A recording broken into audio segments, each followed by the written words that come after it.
We'll try to put some of the stressors on of people talking to the EMT students while they're providing care, trying to distract them, the patient being disruptive of some sort, to try to implicate or replicate the stress that the students would see to help give a better understanding and a better educational environment. So when our students leave here, they come out with a better experience and better prepared to handle the emergencies they're going to see. In the fire science arena, the last class, the capstone class, closes the circle and brings the students in a practicum and internship environment in the firehouses. So they're riding along with the crews, not entering any dangerous environment, but watching, partaking in the training, the house cleaning, the camaraderie within a firehouse to better understand the dynamics of how emergency services is delivered.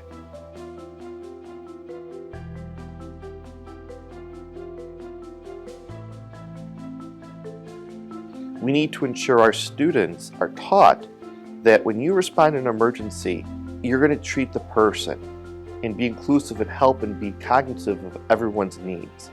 Every individual basis of who they are and what they are have different needs, different traditions, different fears based on conceptualized environments they are in and grew up in. You need to be aware of that and work with that to help them know that we, the first responders, and them as the students when they come into first responder field, are there to help them.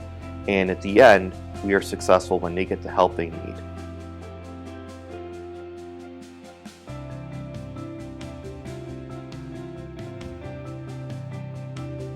The first thing, equity in the classroom, I look at is making sure every student knows that they're valuable. Sometimes students feel disvalued when they look at their grade. They got a lower grade and other students are cheering they got the A and the other student maybe got the lowest grade. The biggest thing is to remind everyone everyone's equal and push that person who's at the bottom or team partners, team people together so everyone feels valuable.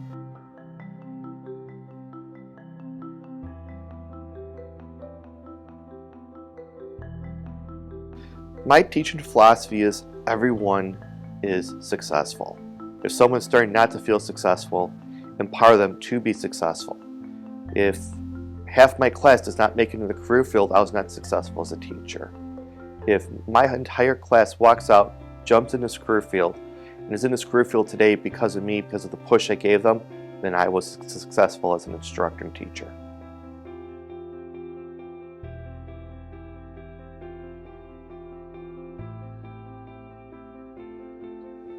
Our students have to do clinical times for the EMT class on the ambulance and in the emergency room. The ambulance they're at are fire department ambulances and private ambulances. Our fire science students do clinical internships in the firehouse as well. These opportunities give them the view of the reality of what they're going to go on every day, what they're going to do, what their job is, and really how glamorous the job can be and how much they're going to love the job. The students can get bogged down looking at all this classwork thinking, I don't know if I can do this. Once they walk in that environment, being in an ambulance, being in an emergency room, being at the firehouse, the reality is they can do it. And the job is fun. The career field of being a first responder is very rewarding, very dynamic, and fun, and helpful to society. And once a student realizes those things, they will want to be in this career field even more, and hopefully they'll push them to be even more successful.